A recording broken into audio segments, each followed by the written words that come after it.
মসজিদে বসে একটা বক্তব্য রাখছিলাম সংক্ষিপ্ত, যে মহিউদ্দিন তাজিম তুমি তো লেখাপড়া করলা, লেখাপড়া করার পরে তুমি হাদিস নিয়ে টাইটেল পাস করছো, তুমি তাফসির নিয়ে টাইটেল পাস করছো, তুমি ফিকহ নিয়ে টাইটেল পাস করছো, ঢাকা কলেজ থেকে তুমি অনার্স করছো, ঢাকা বিশ্ববিদ্যালয় থেকে মাস্টার্স করছো, সমাজবিজ্ঞান বা রাষ্ট্রবিজ্ঞানের উপরে বিখ্যাত একজন কারি। তা তুমি যে এই কাজগুলি যে করতেছো, ঠিক আছে, তুমি একটু সামাজিক কাজে কি একটু নিয়োজিত হইতে পারো? তখন বললাম আব্বা কী করতে পারি? আমি বললাম যে তুমি একদিন বলছিলাম যে তোমাদেরকে আল্লাহ তাআলা যেভাবে জন্মগ্রহণ করছে, এমপির মর্যাদা তোমাদের এমনিই আসছে। ওরা আবার শাহজাহান খাঁর সামনে দিয়ে একদিন বলিয়ে ফেলেছে। শাহজাহান খাঁ দাঁড়াই দিয়ে বলে, হ্যাঁ ঠিকই বলছে তোমার বাবা। এখন এই উপজেলা তো ছোটো একটু জিনিস, তাই আমি বলছি তুমি যদি একটু পরিচালনা করতে পারো। তা উনি একটু খেয়াল নিছে এবং যেভাবে লোকজন সাড়া দিছে, সাড়া দেওয়ার পরে আমি চিন্তা করতেছি যে এই সুযোগটা যদি মানুষ যদি সেইভাবে জনসাধারণ আগেই আসে, আমি টাকা পয়সা খরচা করতে রাজি না।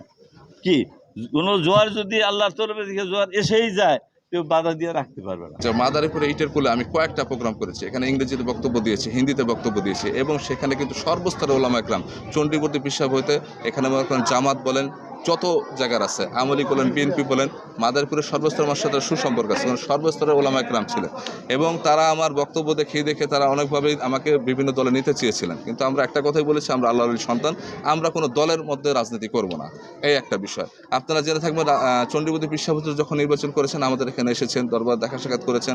হ্যাঁ, আমি নির্বাচন করলে হয়তো তাদের কাছে যাব।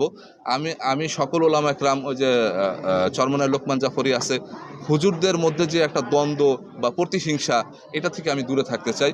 আমি সকলকে নিয়ে কাজ করতে চাই, তাদের জন্য আমার দরজা উন্মুক্ত। আপনারা জেনে থাকবেন হযরত মুহাম্মদ সাল্লাল্লাহু আলাইহি ওয়াসাল্লামের কাছে একজন ইহুদি গিয়েছিল, একজন মুসলমান গিয়েছিল।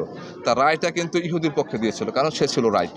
আমি দেখব না কে সারসিনা, কে জামাত শিবির, কে চরমনাই, কে কোন দল করে। আমি দেখব সে যদি সঠিক থাকে তাহলে সে সঠিকটা রায় পাবে, সঠিক প্রাপ্যটা পাবে। আর সে যদি ভুল থাকে, সে যদি আমার সিলসিলারও হয়, আমার দরবার শরীফে হয়, সে বঞ্চিত হবে, সে অন্যায়ের শাস্তি পাবে।